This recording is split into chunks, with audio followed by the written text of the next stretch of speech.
మన ప్రభు అయిన యేసుక్రీస్తు వారి నామమున అందరికీ వందనం తెలియజేస్తున్నాను. పరిశుద్ధ గ్రంథంలో రాయబడిన ప్రకారంగా దేవుని మంచి మాటలు, మన చేతిలో ఉన్న ఈ వ్రేళ్లతో మనం ఏమి చేయాలి అనేది పరిశుద్ధ గ్రంథం ద్వారా మనకు దేవుడు తెలియజేస్తున్నాడు. తెలుసుకుందామా? తోడబుట్టిన వేలు,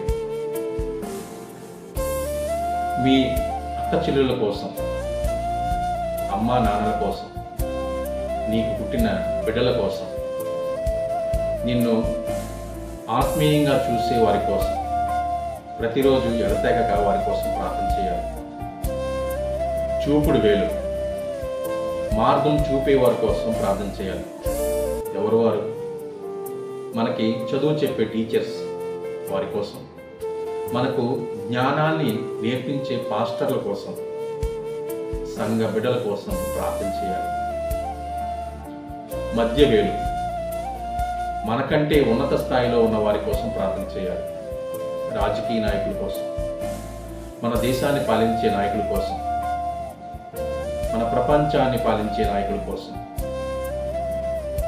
మన ప్రపంచాన్ని ఆయన కనుసన్నలలో ఉంచిన దేవాది దేవుని కోసం మనం ప్రార్థన చేయాలి. ఉంగరము వేలు, బలహీనుల కోసం ప్రార్థన చేయాలి. రోగుల కోసం, సహాయం కొరకు ఎదురు చూసే వారి కోసం ప్రార్థించాలి. వారి కష్టాలను మనం తీర్చాలి ప్రార్థన ద్వారా. చిటికెన వేలు, మన కోసం, మన అవసరాలు, మన ఆత్మిక వృద్ధి కోసం, మన అవసరాలను మనం తీర్చుకోవడం కోసం, మన కష్టాలను కడతీర్చుకోవడం కోసం ఎడతెగగా ప్రార్థన చేయాలి.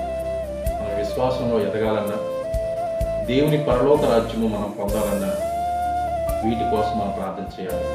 ఆమేన్.